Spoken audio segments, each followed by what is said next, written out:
Bahwa Anda mengatakan Pak mati itu sakit. Apa yang Anda rasakan waktu itu? Rasa dada sesak, terus sakitnya tuh seperti ditusuk pedang, terus seperti kulit binatang Dikuliti gitu? dikuliti hidup-hidup. Sakit sekali waktu itu Sakit rasanya? sekali. Terus di dada saya terasa sesak. Setelah itu paman saya mengajar saya mengucap kalimat thayyibah, terus mengucap doa kalimat syahadat, asyhadu an la ilaha illallah wa asyhadu anna muhammadar rasulullah. Apa betul waktu roh Anda itu dicabut dari kaki gitu, Iya. Anda bisa melihat jasad Anda? Sempat saya melihat jasad saya pada waktu itu, tapi sebentar. Setelah itu saya dibawa pergi oleh 2 orang malaikat ini. Dan pada waktu itu saya ingin ketemu sama ayah saya. Kebetulan ayah saya sudah meninggal. Dan suatu ayah saya meninggal, dia berusia 55 tahun. Setelah saya ketemu di sana, dia tuh berusia muda. Kok muda? Berusia 17 sampai 20 saya perkira. Anda sempat ngobrol dengan ayah? Sempat. Apa yang Anda sampaikan? Waktu itu ayah nangis. Ayah saya bilang, kenapa kamu kesini nak? Pulanglah, di rumah tidak ada orang.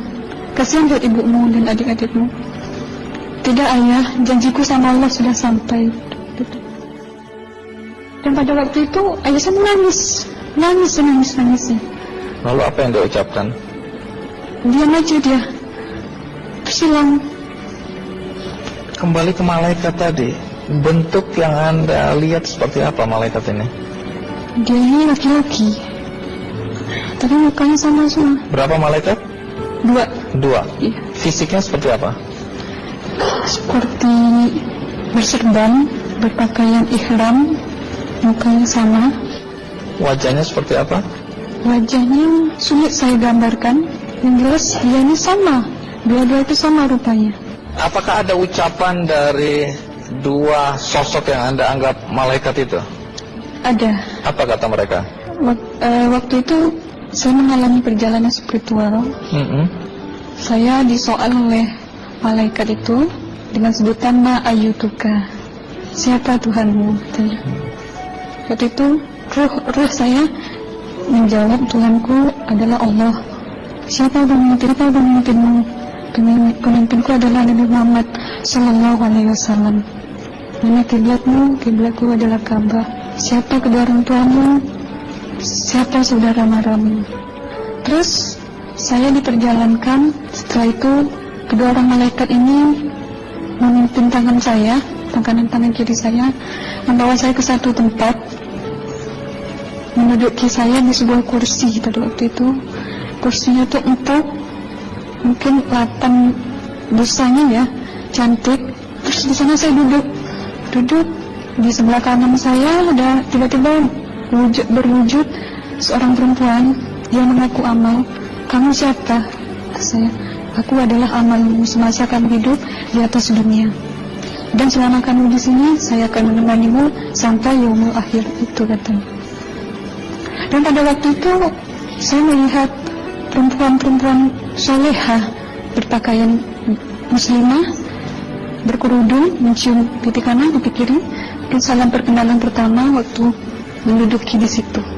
Setelah itu saya dihijrahkan lagi, dibawa oleh 2 orang malaikat ini lagi, melihat dosa-dosa besar ya.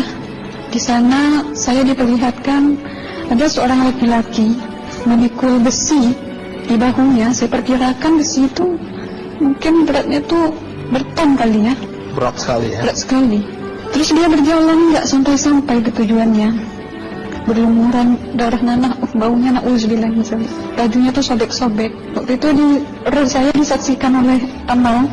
Saya tanya kepada Amal, roh tanya sama Amal, wahai Amalku, dosa apakah yang manusia ini lakukan sewaktu ia hidup di atas dunia?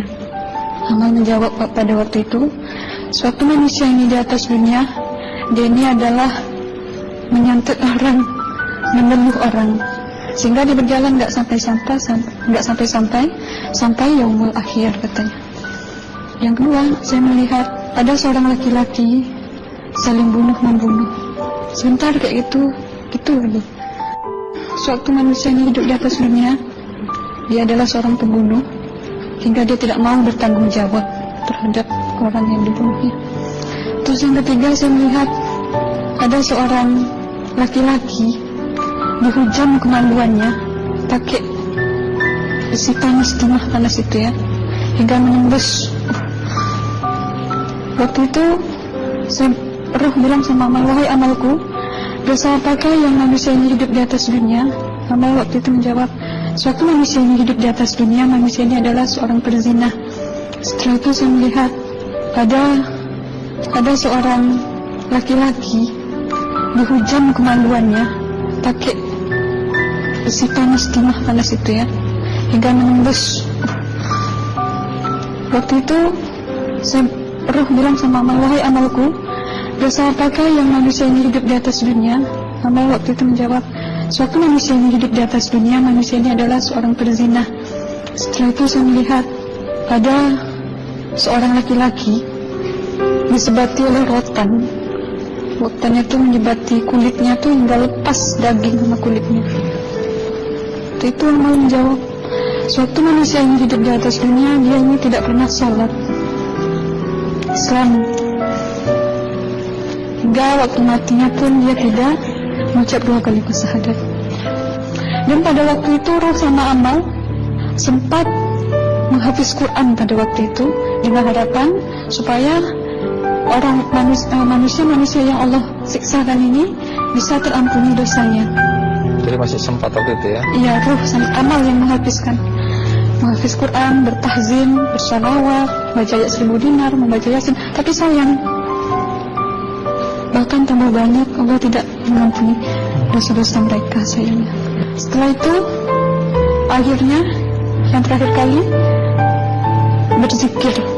Zikir saya pada waktu itu, subhanallah walhamdulillah wa la ilaha illallah wallahu akbar, la haula wa la quwwata illa billahil aliyyil azim. Sekuat-kuatnya nada saya berteriak, tiba-tiba saya merasakan detik jantung ya. Waktu itu mungkin teman saya yang menyaksikan, itu saya koma. Disitulah saudara Anda kembali ke jasad ya? Iya, benar. Jadi banyak sekali Anda menyaksikan kejadian-kejadian di alam sana ya. Nah, menarik karena waktu kami menghubungin Mbak Aslina, pada dasarnya Mbak Aslina keberatan menceritakan kembali kisahnya. Tapi kalau toh akhirnya Anda mau sampai di sini dan Anda sudah bercerita, apa harapan Anda pada orang-orang yang mendengarkan kisah ini?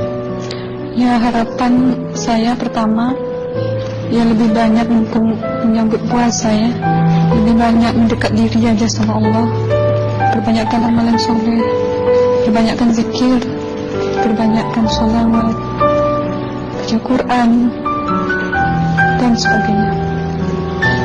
Itu harapan Anda ya? Iya. Baik, terima kasih Mbak Aslina ya, sudah datang dari Bengkalis untuk menceritakan kisah ini.